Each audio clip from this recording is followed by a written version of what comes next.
មេទាដែលកំពុងបដាកូននេះបបួលកូនលោតឡើងចំណោទថាខ្ពស់ចោតខ្លាំងមែនតែនហើយកូនទាគ្នាឡើងតូចគ្នាហក់តាមនឹងខ្យល់ដាច់ខ្យល់ឡើងបានបនគេម្ដងមួយលោតឡើងបានមួយហើយមួយទៀតឡើងបានទាំងអស់គ្នាអត់មើលទៅកូនទាមួយនេះឆ្លាតម៉េះអានឹងខ្ពស់ពេកមករកទៀបជាងនឹងឡើងអូហើយនៅកូនបើមួយអត់ឡើងទៅតាមអាបងអូទៅតែទៅអត់រួចចាប់បដ ாய் ឡើងអត់រួចជួយកូនបើផងម៉ាមីទាទៅណាបាត់ហើយទៅណាទឹកហូរខ្លាំងហូរទៅបាត់លើហើយទៅម៉ាមីទាសក់កូនមួយមើលកូនហងណោងាប់ហូរទៅឆ្ងាយទៅអត់ចុះទៅយកកូននេះចាប់បដ ாய் ទៅចោលកូនមែនមកវិញមកយកកូនម៉ាមីទាអត់លឺទេចាប់បដ ாய் កូនបើខំឡើងកូនបើស៊ូអូយទឹកហូរខ្លាំងណាស់កូនបើ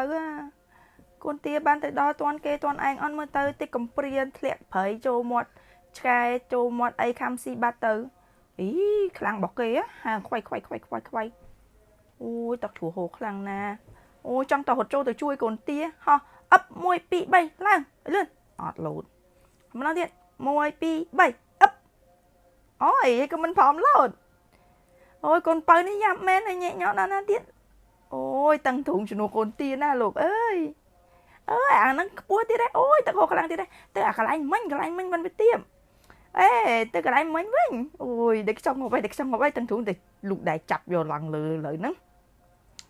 អូយហើយម៉ាមីទាទៅណាបាត់ហើយទៅចោលកូននេះចោលបែរតែទៅបាត់ហើយគ្មានសង្ឃឹមបានជួបម៉ែវិញទេកព្រាត្រឹមហ្នឹងហើយកូនទាមើលទៅយកទៅមកចោលបែរ1 2 3អឹបចេះយកធ្លាក់មកវិញដដែលចោលបាយឡើងមិនរួចទេកូនបើខ្សោយម៉ង1 2 3អឹបយេចេះយកបានទៅជួបម៉ាមីអូនហើយ Happy ending